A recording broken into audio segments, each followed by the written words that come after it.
India block में और खासतौर से कांग्रेस में एक बात जो है इन दिनों वो बहुत प्रचलित है, बहुत आम है, और वो है साउथ में साफ नॉर्थ में हाफ।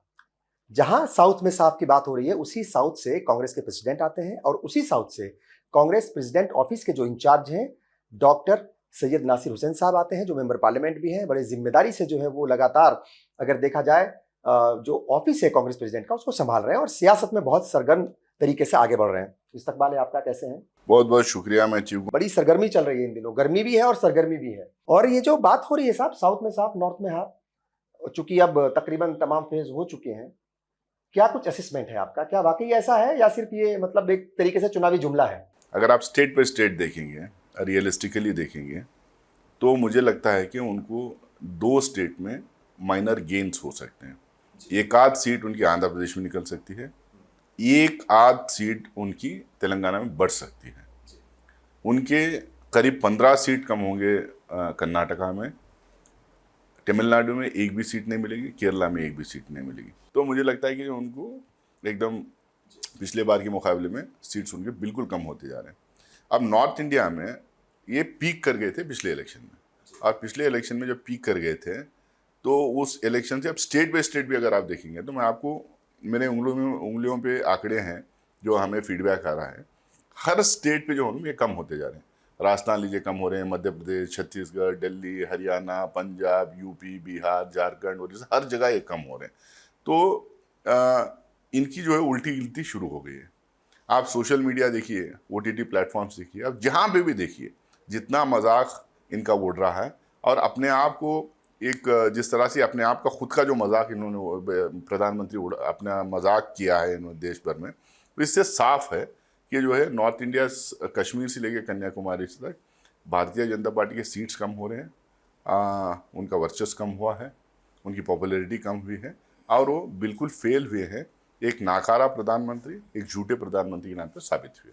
अच्छा देखिए, 5वें फेज तक जो है वो अमित शाह कह रहे थे कि हम, यानी एनडीए 310 सीट्स जीत चुके हैं। 6 फेज के बाद सीताराम येचुरी कह रहे थे हम 300 प्लस हो गए हैं। तो ये दोनों तरफ से ही एकदम बड़ी मजबूती के साथ दावे किए जा रहे हैं। क्या असेसमेंट, वापस मेरा वही सवाल है, चूंकि ये जो 5वें फेज तक ही एनडीए ने दावा कर दिया, 6 फेज के बाद जो है वो इंडिया ने दावा कर दिया कि हम लोग जो है हुकूमत बना रहे हैं, तो सच्चाई क्या है असल में? तो ये इनका नारा शुरुआत से क्या था, 400 पार। अब वो 400 पार का नारा खत्म हो गया है इनका बीच में। पहले फेज तक 400 पार का नारा लग रहा था। जैसा ही उनको पता चला, उनको फीडबैक आने लगा पहले फेज में कि उनको रिवर्सेस हो रहे हैं, लोग उनके साथ नहीं हैं, उनके सीट्स घट रहे हैं, उनका वोट घट रहा है, तो रियलाइज़ किया कि 400 पार का नारा उनको उल्टा पड़ रहा है। इसीलिए प्रधानमंत्री जो है 6ठे फेज आने तक 400 पार का नारा उन्होंने नहीं लगाया। फिर 6ठे फेज में, 5वें 6ठे फेज में वो लोग अचानक रियलाइज कर लिए कि जो उन्होंने नारा हम भूल चुके हैं, हम लोगों को अपने केडर में कॉन्फिडेंस देना है। तो इसीलिए फिर दोबारा वो 400 पार या 300 पार का नारा उन्होंने शुरू किया।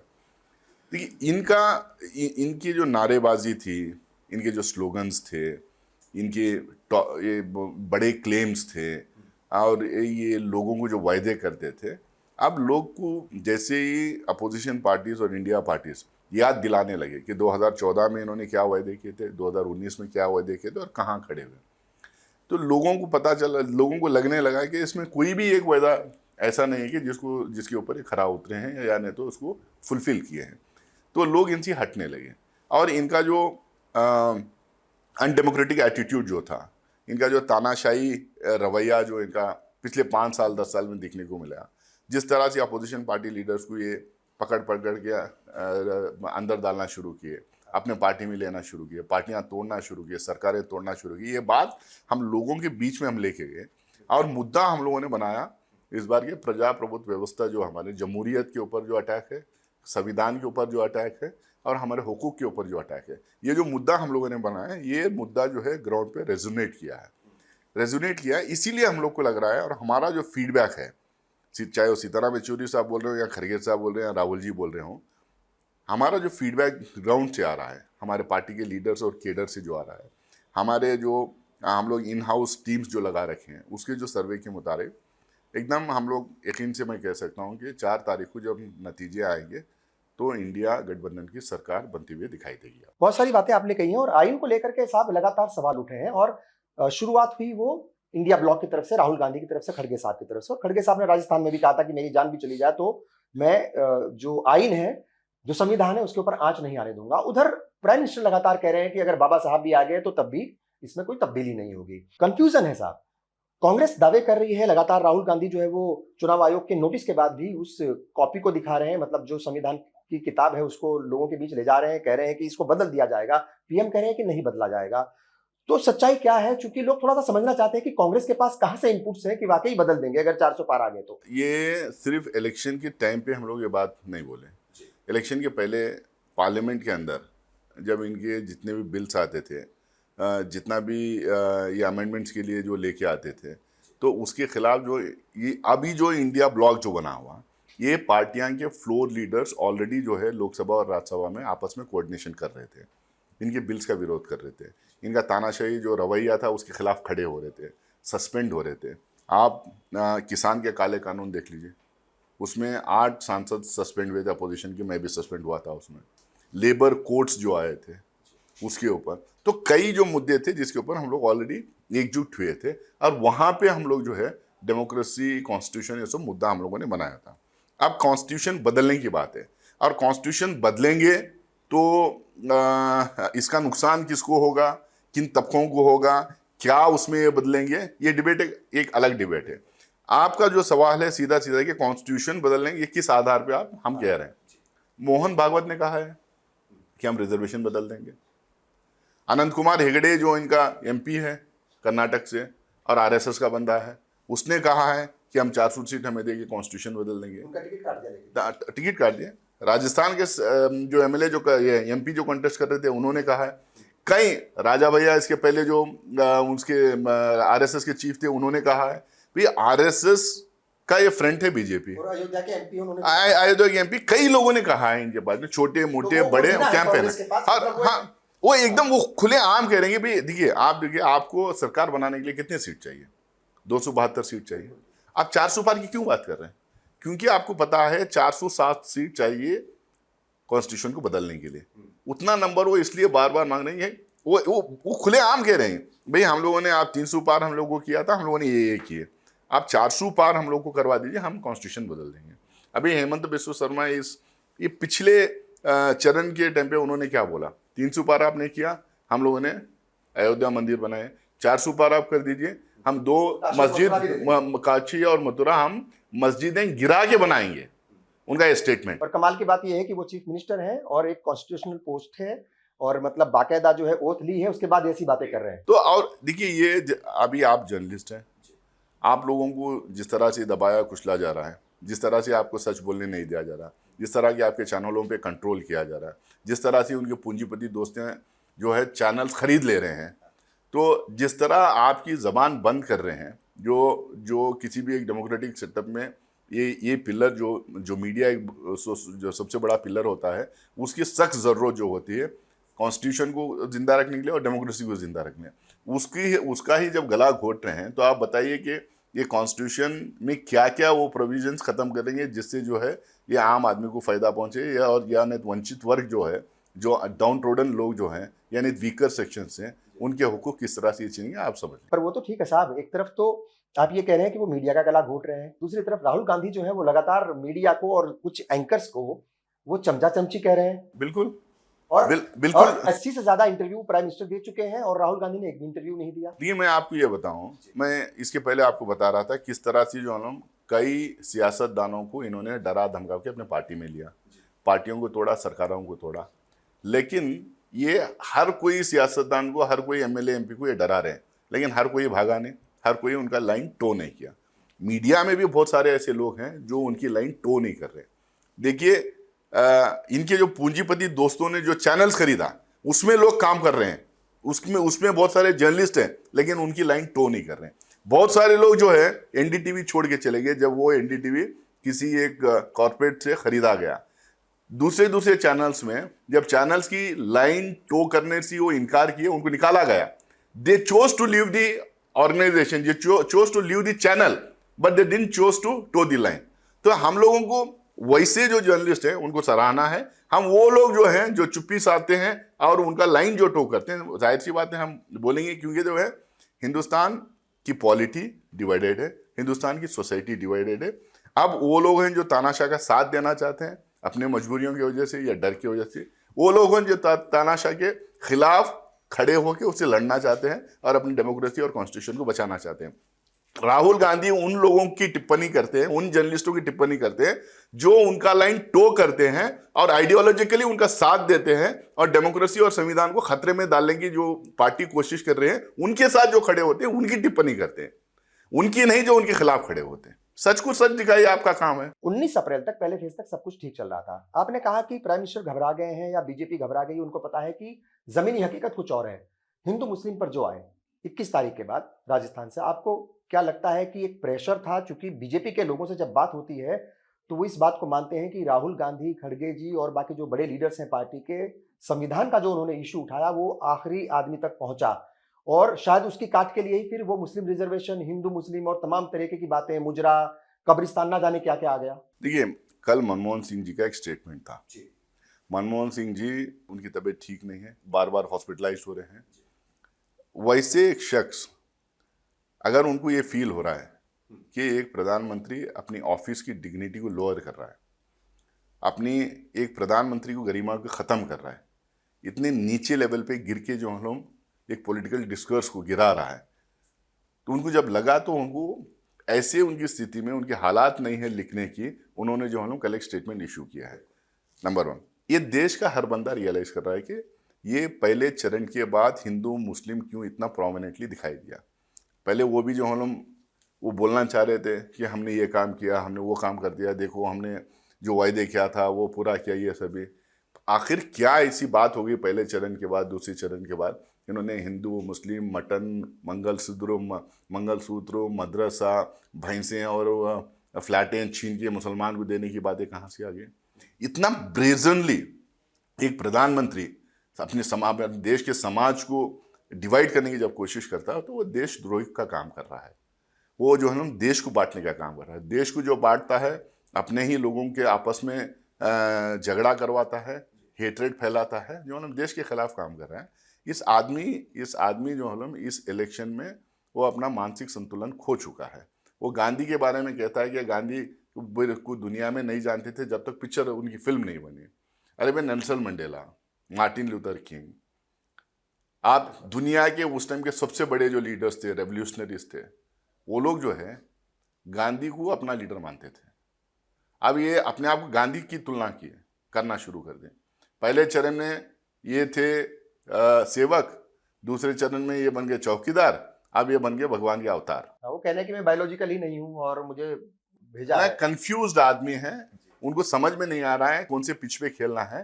पिछले 3 इलेक्शन में मुझे लगता है कि इंडिया ब्लॉक या opposition parties led by Congress party जो है अपने पिच पे उनको खिला रही है। हमने जो नैरेटिव सेट किया है, democracy, constitution, autonomous institution, unemployment, poverty, Chinese aggression, ये सब हम लोगों ने जो नैरेटिव सेट किया है उस पिच पे वो खेल नहीं पा रहे। जो आप बार बार पूछ रहे हैं कि हम संविधान नहीं बदलेंगे, ये तो हम लोगों ने स्टार्ट किया था, तो अब वो कह रहे हैं, अब उनको सफाई देना पड़ रहा है कि वो कैसा नहीं संविधान बदलेंगे करके, तो वो पिच पे खेल नहीं पा रहे, इसीलिए अनप शनप बक रहे हैं। फ्रस्ट्रेशन इतना उनमें आ गया है।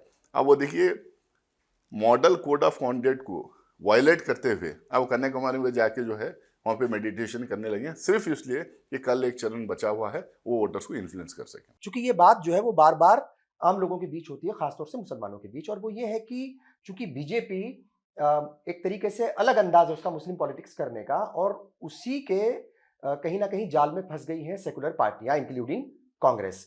और उसका सबसे बड़ा सबूत यह है कि तमाम इंतखाबात में, और खासतौर से अगर हम लोकसभा इंतखाबात की करें, तो 2019 में 34 टिकट दिए थे, इस बार महज 19 टिकट दिए गए हैं कांग्रेस की तरफ से। और बाकी पॉलिटिकल पार्टियों का जिक्र कर दूं मैं, चूंकि लिखा हुआ है, तो समाजवादी पार्टी ने 8 टिकट दिए थे 19 में, इस बार दिए हैं सिर्फ 4 टिकट। बीएसपी ने 39, उसने तो 4 ही टिकट काटे हैं, उसकी अलग तरह की पॉलिटिक्स, सवाल उठते हैं कि वो टिकट इतने क्यों देती है। टीएमसी ने 13 टिकट दिए थे 19 में, इस बार सिर्फ 6 टिकट दिए हैं। अगर हम राजस्थान की बात करें, एक भी टिकट नहीं दिया गया कांग्रेस की तरफ से, महाराष्ट्र में भी, जबकि महाराष्ट्र से गुलाम नबी आजाद भी जीते हैं जो जम्मू कश्मीर से आते हैं कांग्रेस की टिकट पर। ठीक है साहब, तो फिर क्या वजह रही है ये? आरजेडी भी जो है 5 टिकट देती थी, इस बार 3 टिकट काट करके सिर्फ 2 टिकट दिए। कांग्रेस पार्टी की खासकर और इंडिया पार्टीज की इन जनरल, इनके सेक्युलर क्रेडेंशियल्स पे मुझे नहीं लगता है कि किसी को कोई शक होना चाहिए, खासकर मुसलमानों को, क्योंकि यार देश में अगर कोई भारतीय जनता पार्टी के खिलाफ, मोदी के खिलाफ कोई खड़ा हुआ है, कोई लड़ रहा है, तो कांग्रेस पार्टी जो है उस लड़ाई को लीड कर रही है। राहुल गांधी जी जो कन्याकुमारी से कश्मीर और मणिपुर से गुजरात बॉम्बे तक उन्होंने जो पदयात्रा निकाला और चला, ये देश के लोगों को यूनाइट करने के लिए, एक हिंदू मुस्लिम मेजॉरिटी माइनॉरिटी और ये जो कम्युनलिज्म की लहर जो चली थी उसको ख़त्म करने के लिए, लोगों में कॉन्फिडेंस बिल्डअप करने के लिए, भाईचारा फैलाने के लिए इन्होंने किया। तो सेक्युलर क्रेडेंशियल्स पे किसी को शक नहीं करना चाहिए, नंबर 1। नंबर 2 जो है, डेमोक्रेसी नंबर गेम है। इसमें 51% जो लेता है वो जीतता है, 49.5% भी अगर कोई लेता है तो हार जाता है। ये हम लोग को समझना चाहिए। आज हमारे सामने चैलेंज जो है, फांसीवादी ताकतों को कैसा हराएं, नंबर कैसा हमें मिले, हमें नंबर मिले, हम सरकार बनाएं। किसी भी डेमोक्रेटिक सेटअप में क्या होता है, पॉलिसीज और प्रोग्राम्स ज़्यादा इंपॉर्टेंट होते हैं। रिप्रेजेंटेशन अलग अलग तबके के, अलग अलग भाषा बोलने वालों के, अलग अलग रीजन्स के, माइक्रोस्कोपिक माइनॉरिटीज़ के, मिनिस्क्यूल माइनॉरिटीज़ के रिप्रेजेंटेशन ज़रूरी है डेमोक्रेसी में। बट अलग अलग फोरम्स हैं जहाँ पे इलेक्शंस की ज़रूरत नहीं होती है, जहाँ पे उनको नॉमिनेट करवाया जा सकता है, इनडायरेक्ट इलेक्शन के थ्रू भी लाया जा सकता है। आज जब फिजा बदली हुई है, हेट्रेड हवा में है, नफरत हवा में है और सोसाइटी कंप्लीटली डिवाइडेड लग रही है, ऐसे टाइम पे आपको हर उस हथकंडे को अपनाना पड़ेगा, अपने टैक्टिक्स को इस्तेमाल करना पड़ेगा, जीत के पहले सरकार में आना पड़ेगा, फिजा ये जो बनी हुई है इसको ख़त्म करना पड़ेगा, फिर वापस जो है जिस तरह से पहला गंगा जमुनी तहजीब जो थी उसको वापस जो हम इस्टेब्लिश करने की कोशिश करना पड़ेगा। जैसे ही वो फिर वापस हमारे जो अच्छे दिन, इनके अच्छे दिन नहीं, हमारे अच्छे दिन जो थे, वापस उन वो दिनों जब लौट के आएंगे, तो उसके बाद जो हम ऑटोमेटिकली मुसलमान भी जीत के आने लगेंगे, क्रिश्चियंस भी जीत के। लॉन्ग प्रोसेस नहीं लग रहा है आपको? आपको नहीं लगता कि जाल में फंस गई है कांग्रेस और सेकुलर पार्टियां बीजेपी के? देखिए, मैं बहुत नहीं, मैं बहुत सारे लेवल पे मैं इन्वॉल्व रहता हूँ। मैं बहुत क्लोजली पॉलिटिक्स को वॉच करता हूँ, 24/7 पॉलिटिक्स करता हूँ। मेरी पढ़ाई भी पूरी जो है पॉलिटिकल साइंस में ही है। हाँ, JNU से PhD किया हूँ। मैं आपको बताऊँ कि जो मैं भी माइनॉरिटीज कॉज के लिए जो है ना बहुत वाइसोफेरसली और बहुत अग्रेसिवली लड़ने वाला आदमी हूँ, लेकिन मैं कन्विंस्ड हूँ कि जो है टैक्टिक्स इंपॉर्टेंट है। कभी कभी जो है आपको नहीं, हाँ, मसलियत से काम लेना है।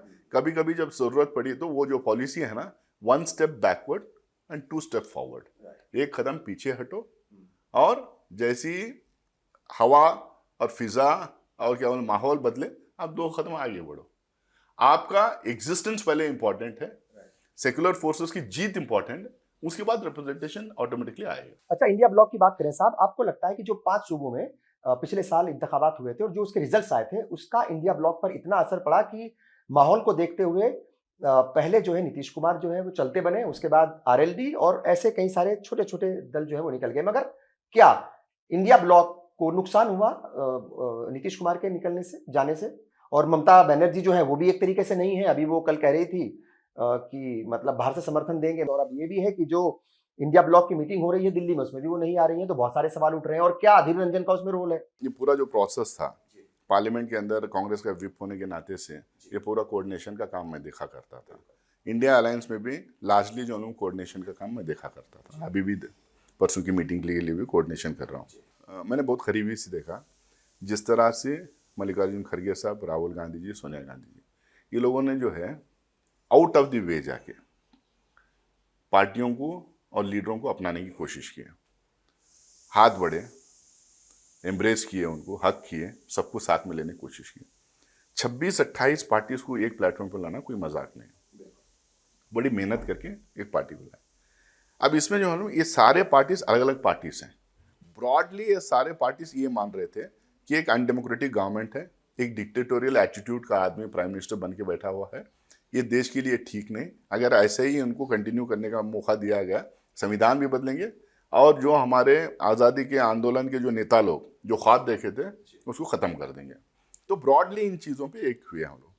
अब उसमें कई लोग कि अपने एस्पिरेशंस भी रहते हैं, कोई बड़ा लीडर बनना चाहता है, कोई बड़ा केक खाना चाहता है, कोई PM बनना चाहता है, बहुत सारी चीज़ें इसमें होती हैं। नंबर 1।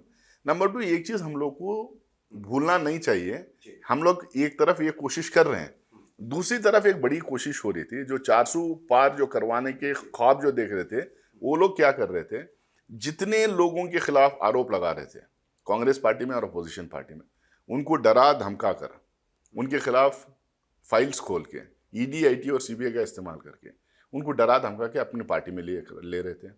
महाराष्ट्र में 2 बड़े पार्टियों को तोड़कर स्प्लिट कर कर वो डरा धमका के ही स्प्लिट किया गया करके फिर जो उन्होंने अपने साथ लेके वहां पे सरकार बदली। कई जगह इन्होंने सरकारें तोड़े हैं। तो इससे मैं ये ताज्जुब में, मुझे मेरे लिए कोई ताज्जुब की बात नहीं रहेगी, जो लोग हमें छोड़ के गए तो उनके खिलाफ भी इसी तरह का हथकंडा अगर वो अपनाए नहीं तो मुझे लगता है कि वो उस तरीके के हथकंडा उन्होंने अपनाया है। कुछ लोग छोड़ के गए, but what is more important is Nitish Kumar ji वहाँ बिहार में छोड़ के गए, उनके जाने के बाद में मुझे नहीं लगता है कि उनकी कोई पॉपुलैरिटी बची। उनके पॉलिटिकल कैरियर का ऑल टाइम लो क्रेडिबिलिटी आज उनकी चल रही है। और इधर जो आरएलडी जो छोड़ के गए उनके अपने मजबूरियां थे। अब मैं वो किसको भारत रत्न दिए, क्यों दिए, क्या दिए, वो सब मैं उस डिटेल्स में नहीं जाऊंगा। मैं इतना ही कहना चाहता हूँ, कुछ लोग छोड़ के गए, कुछ लोग नए आए। आज इंडिया गठबंधन बहुत ही बढ़िया तरीके से, उम्दा तरीके से इलेक्शन लड़ा है, नैरेटिव सेटअप किया है और 4 तारीख को सरकार बनाने जा रहा है। ममता बनर्जी का क्या रोल रहने वाला है? ममता बनर्जी ने ओपनली खुल के कहा है कि वेस्ट बंगाल में हमारा एक हिसाब से अलायंस बन नहीं पाया था क्योंकि वो डोमिनेंट पार्टी थी। उनको लग रहा था कि वो अकेले भाजपा को हराएंगे। अभी कुछ दिन पहले उन्होंने साफ कहा है कि इंडिया गठबंधन की सरकार बनने जा रही है, हम इंडिया गठबंधन का हिस्सा भी हैं और सपोर्ट भी करेंगे। और अगले दिन उन्होंने कहा हम गवर्नमेंट का हिस्सा भी रहेंगे। अब इससे ज्यादा क्लैरिटी क्या चाहिए? सेकुलरिज्म के ऊपर बार बार बात होती है और वो ये होता है कि क्या वक्त के साथ सेकुलरिज्म के मायने बदल गए? जैसे आपने कहा कि मैं कन्विंस्ड हूँ, टिकट कम दिए गए, कोई बात नहीं, बाद में जो है वो आहिस्ता आहिस्ता प्रोसेस के तहत वापस लेकर के आ जाएंगे। देश सेकुलर रहेगा, कम्युनल रहेगा, किस हद तक सेकुलर रहेगा, इसका जो हम डायरेक्शन गवर्नमेंट करती है और इसका डायरेक्शन पॉलिटिकल पार्टीज करते हैं। मैं मानता हूं कि जो पॉलिटिकल पार्टीज जो नैरेटिव सेट करते हैं वो नीचे के लेवल तक भी परकुलेट होता है। और हर देश में, मैं यहीं की नहीं बात करता हूँ, बहुत सारे बड़े बड़े देश, डेवलप्ड कंट्रीज में भी ये चैलेंजेस बार बार आते रहते हैं क्योंकि जहाँ मेजॉरिटी और माइनॉरिटी रहती है और डेमोक्रेसी में नंबर गेम है, कोशिश करते हैं कि मेजॉरिटी को अपीस करना। ये जो बार बार नरेंद्र मोदी जी और भारतीय जनता पार्टी बोलती है कि माइनॉरिटी को अपीस करेंगे, भैया माइनॉरिटी को अपीस करेंगे तो कितना % वोट मिलेगा? 15% वोट मिलेगा। मेजॉरिटी को अपीस करें कितना पड़ेगा? 85% में वो लोग खेलेंगे, 40% मिल जाएगा, 30% मिल जाएगा। तो भारतीय जनता पार्टी अपीस कर रही है मेजॉरिटी कम्युनिटी पर क्या मानते हैं गलती कुछ भी कांग्रेस से कभी की वाकई इस तरह की बातें हुई? मतलब जो टेलीविजन पर फेसेस आते थे, जो चेहरे दिखते थे, वो हर वक्त मुसलमान भी हुआ कांग्रेस की तरफ से और सेकुलर पार्टियों की तरफ से, शायद वो नुकसान हुआ। देखिए एक बात बोलता हूँ, मुसलमान हुआ नहीं कांग्रेस की तरफ से, और कांग्रेस पार्टी हो या अपोजिशन पार्टी हो, अगर वो इस देश के माइनॉरिटीज को, मैं मुसलमान नहीं बोल रहा हूँ, अगर इस देश के माइनॉरिटीज को प्रोटेक्ट करने की कोशिश कर रहे हैं, दलितों को रिजर्वेशन देने की बात कर रहे हैं, बैकवर्ड्स को रिजर्वेशन देने की बात कर रहे हैं, उनको अपलिफ्ट करने की बात कर रहे हैं, उनको लेवल प्लेइंग फील्ड बना के देने की बात कर रहे हैं, अफर्मेटिव एक्शन की बात कर रहे हैं, तो आपको क्यों लगता है कि आपका छीन के दिया जा रहा है? भाई डेमोक्रेसी का मतलब स्टेट वेलफेयर स्टेट होना चाहिए। और किसका वेलफेयर? उन लोगों का वेलफेयर है जो हम डिसएडवांटेज सिचुएशन में पैदा हुए हैं, उनको एक लेवल प्लेइंग फील्ड देने का है। अब उसको अगर आप अपीसमेंट मानेंगे, एक मॉब इकट्ठा हो जाता है, मॉब लिंचिंग कर देता है किसी के नाम पे जस्ट बिकॉज दे मुस्लिम, और वो झूठ मूठ का बोल देते हैं ये गाय चरा रहा था, लड़की छेड़ रहा था, कुछ कर रहा था, कुछ भी कह सकता। तो जब कांग्रेस पार्टी ना बोले उसके बारे में, बिल्कुल ठीक है, बोलना पड़ेगा। हाँ, अगर आप मस्जिद गिरा रहे हैं, किसी की जाके मस्जिद गिरा रहे हैं, कांग्रेस पार्टी स्टैंड ना लें उसके ऊपर। भाई कांग्रेस पार्टी जब कोई ब्राह्मण के खिलाफ भी कोई अत्याचार होता है तो बोलती है, दलित के खिलाफ भी होता है तो बोलता है, ट्राइबल के खिलाफ भी होता है तो बोलती है, महिला के खिलाफ भी होता है तो बोलती है, किसान के खिलाफ भी होता है तो बोलती है। आप सिर्फ मुसलमान के खिलाफ कुछ होता है तो जब बोलते हैं तो क्यों उसको उठा के दिखाते हैं? आप एक तरफ कहते हैं कांग्रेस पार्टी जो है इनफ सेक्युलर नहीं है, कांग्रेस पार्टी बोलती नहीं है, दूसरी तरफ भारतीय जनता पार्टी आरोप लगाती है कि खाली मुसलमान करती है। या तो भारतीय जनता पार्टी जो बोल रही है वो सही है, नहीं तो आप जो बोल रहे हैं कि हम बात नहीं करते हैं तो वो सही है। तो आप तय कीजिए क्या सही है। 5 न्याय 25 गारंटी जो है आपका घोषणा पत्र, उसके ऊपर भी सवाल उठा रही है। उसको जो है वो मुस्लिम लीग का घोषणा पत्र बता दिया, जबकि मेरा ख्याल कि उसके अंदर कहीं मुस्लिम लफ्ज नहीं है, माइनॉरिटी लफ्ज का इस्तेमाल किया गया है। प्रधानमंत्री का मैं शुक्रिया अदा इसलिए करना चाहता हूँ, ये 75 साल में पहली बार जो है मैनिफेस्टो, किसी भी पार्टी का मैनिफेस्टो लोग जो हम खोज के पढ़ाई किए, खोज के देखे। इसके पहले कोई मैनिफेस्टो नहीं पढ़ता था। मैनिफेस्टो के 2-4 जो साइलेंट फीचर्स रहते थे उसको हाईलाइट किया जाता था, स्लोगन्स के ऊपर चुनाव लड़ा जाता था। थैंक्स टू नरेंद्र मोदी जी कि कांग्रेस का जो मैं बाद में चेक करने की कोशिश किया, वेबसाइट पे और ऑनलाइन जो है सबसे ज्यादा जो सर्च्ड इलेक्शन के टाइम पे जो सर्च्ड आइटम था वो कांग्रेस का मैनिफेस्टो था, और उससे हमें बड़ा फायदा हुआ है, उससे वोट मिल रहा है हमें, क्योंकि हमारा प्रोग्रेसिव मैनिफेस्टो है। एक चीज और है साहब कि कांग्रेस की एक जो इमेज बना दी गई है, और न जाने क्या वजह है उसकी, शायद कांग्रेस के कुछ लीडर्स भी होंगे, वो ये है कि एंटी हिंदू, एंटी सनातन। एक हिंदू एंटी हिंदू कैसा हो सकता है, एक मुसलमान एंटी मुसलमान कैसा हो सकता है? हमारे पार्टी के सारे जो लीडर्स हैं उसमें 90% तो हिंदू ही हैं। अब वो हिंदू एंटी हिंदू कैसा हो सकते हैं? ये जो है हिंदू कम्युनिटी को मैं बोलता हूँ ना, हिंदू कम्युनिटी को नहीं, मेजॉरिटी कम्युनिटी को बरकरारने के लिए, उनको अपीस करने के लिए, उनसे वोट करने के लिए इस तरह से कांग्रेस पार्टी को पेंट करने की वो कोशिश की है। अगर आप एक मुसलमान को, मैं जैसा बताया, एक मुसलमान का मॉब लिंचिंग होता है, अगर कांग्रेस पार्टी बोलती है कि भाई ये गलत बात हुई है, इसमें कार्रवाई होना चाहिए, इसमें अरेस्ट होना चाहिए, इसमें सज़ा होना चाहिए, ठीक है, तो ये एंटी हिंदू कैसा हो गया? आपको नहीं लगता कि आपके बहुत सारे लीडर्स जो पार्टी छोड़ करके चले गए, गौरव वल्लभ हो, राधिका खेड़ा हो, या फिर आचार्य प्रमोद कृष्णम, उनकी आचार्य प्रमोद कृष्णम के कुछ बयानों को प्राइम मिनिस्टर ने कोट किया बाकायदा, रैलीज में भी और इंटरव्यूज में भी, तो आपके ही पार्टी के जो लीडर थे वो इस नाम पर छोड़ के गए कि आप एंटी राम हैं और एंटी हिंदू, इसलिए हम पार्टी छोड़ रहे हैं। ये लोगों को वाकई में लगता है कि कांग्रेस पार्टी एंटी राम है, अगर इनको वाकई में लगता है कि कांग्रेस पार्टी ने जो स्टैंड ली राम मंदिर के इनॉग्रेशन के टाइम पे, प्रतिष्ठान क्या वो किए थे उस टाइम पे, अगर ये जो कांग्रेस पार्टी ने स्टैंड लिया वाकई में इनको लगता है तो उसी दिन छोड़ देते, इतने दिन इंतज़ार नहीं करते। गौरव वल्लभ हो, प्रमोद कृष्णन हो, राधिका खेरा और बहुत सारे जो स्पोक्स पर्सन छोड़ के गए हैं, ये कांग्रेस पार्टी को डिफेंड कर रहे थे। अगर इनको वाकई में लगता है एंटी हिंदू थे तो पहले दिन छोड़ देते, फर्स्ट वीक में जब स्पोक्स पर्सन बनाए जब ही छोड़ देते। ये लंबे अरसे तक थे, इनको कांग्रेस की टिकट मिली जब कांग्रेस एंटी हिंदू नहीं थी, दो टाइम टिकट मिली जब इनको कांग्रेस एंटी हिंदू नहीं थी, इनको जब CWC में नहीं लिया जाता है, जब इनको राज्यसभा में नहीं भेजा जाता है, जब इनको लोकसभा की टिकट नहीं मिलती है, तो anti Hindu Congress party anti Hindu हो जाती है। तो मैं और डिटेल में मैं जाना नहीं चाहूँगा, एक एक आदमी के डिटेल में मैं जाना नहीं चाहूँगा, मैं इतना ही कहूँगा जो है ये कन्वीनियंटली कांग्रेस को पेंट करना, यहाँ से निकल के जाके फायदा उठाने। देखिए यहाँ से जब निकल के जाते हैं ना, ये अपने मन से नहीं बोलते हैं, जिस पार्टी में जानते हैं उस पार्टी का जो स्क्रिप्ट दिया गया था वो उनको बोलना पड़ता, और स्क्रिप्ट एक जैसा होता है, जितने छोड़ के जाते हैं वो एक ही बात बोलते हैं, एक ही टाइप का स्क्रिप्ट उनको दिया जाता है, वही बोलते हैं, वो भारतीय जनता पार्टी से दिया जाता है। आखिरी के 3 सवाल। प्राइम मिनिस्टर ने कहा कि 4 जून के बाद अगले 6 महीने में हिंदुस्तान में सियासी भूचाल आने वाला है, राजनीतिक भूचाल आने वाला है। नरेंद्र मोदी जी जो है, अब उनको पता लग गया है कि वो हार रहे हैं, उनकी सीट्स कम हो रहे हैं। अब पिछले चरण में 55 सीट थे, कल जो चुनाव होने जा रहा है उसमें 57 सीट्स हैं 8 स्टेट्स में। आखिरी वोटर तक वो अपील करने की कोशिश करते हैं, कंफ्यूज करने की कोशिश करते हैं, उनको इंसाइट करने की कोशिश करते हैं, प्रोवोक करने की कोशिश करते हैं। वो वही जो है कॉन्फिडेंस बिल्ड करने की कोशिश कर रहे हैं कि मैं ही प्रधानमंत्री बन रहा हूँ, हमारी पार्टी जीतने जा रही है। ये 100 दिन का एजेंडा है, कोई 100 दिन का एजेंडा सेट कर रहा है, कोई 6 महीने का एजेंडा सेट कर रहा है। मैं तो यही कहूँगा 6 महीने में भौचाल नहीं आएगा, 4 तारीख को भौचाल आएगा, और भौचाल ये रहेगा कि सरकार बदलेगी और इंडिया गठबंधन का प्रधानमंत्री होगा। भारत जोड़ो यात्रा और भारत जोड़ो न्याय यात्रा का असर आम इंतखाबात में क्या देखने को मिला? देखिए 200% इसका असर देखने को मिल रहा है।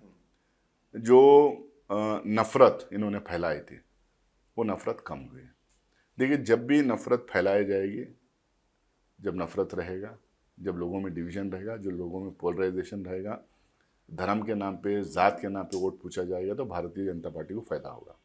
जब वो डिवीजन कम होते हुए नजर आएगा, पोलराइजेशन कम होते नजर आएगा, गंगा जमुनी तहजीब को वापस इस्टेब्लिश करने की बात होगी, भाईचारा की बात होगी, मोहब्बत की बात होगी, प्यार की बात होगी, एक दूसरे को साथ में मिलकर चलने की बात होगी, वैसा जब माहौल बदलते जाता है तो ऑटोमेटिकली कांग्रेस जैसे पार्टियों को फायदा होते जाएगा। ये भारत जोड़ो यात्रा, देखिए आप दुनिया भर में आप देख लीजिए, साउथ अमेरिकन कंट्रीज में लॉन्ग मार्चेस किए गए, पाकिस्तान में इमरान खान लॉन्ग मार्च किए थे, कई कंट्रीज में जो मालूम पद यात्रा लॉन्ग मार्चेस की गई थी।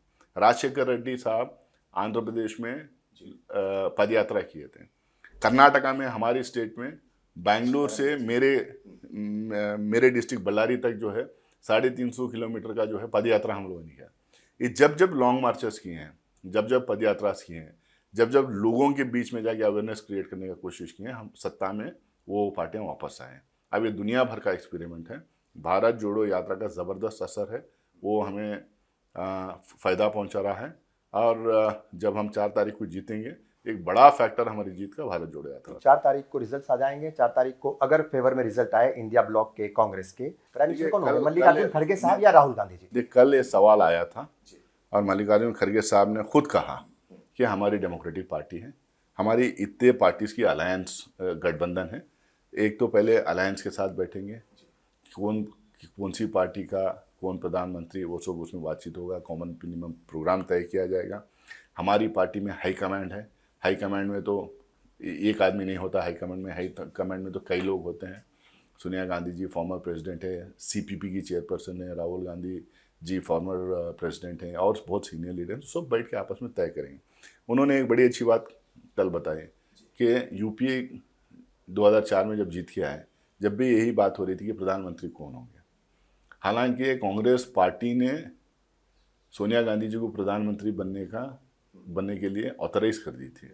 उसके बावजूद भी जो है ना, उन्होंने एक नए आदमी को अचानक कहीं से लेके आके, एक इकोनॉमिस्ट को, एक एकेडमिशियन को लेके आके उन्होंने 10 साल प्रधानमंत्री देश का बनाया।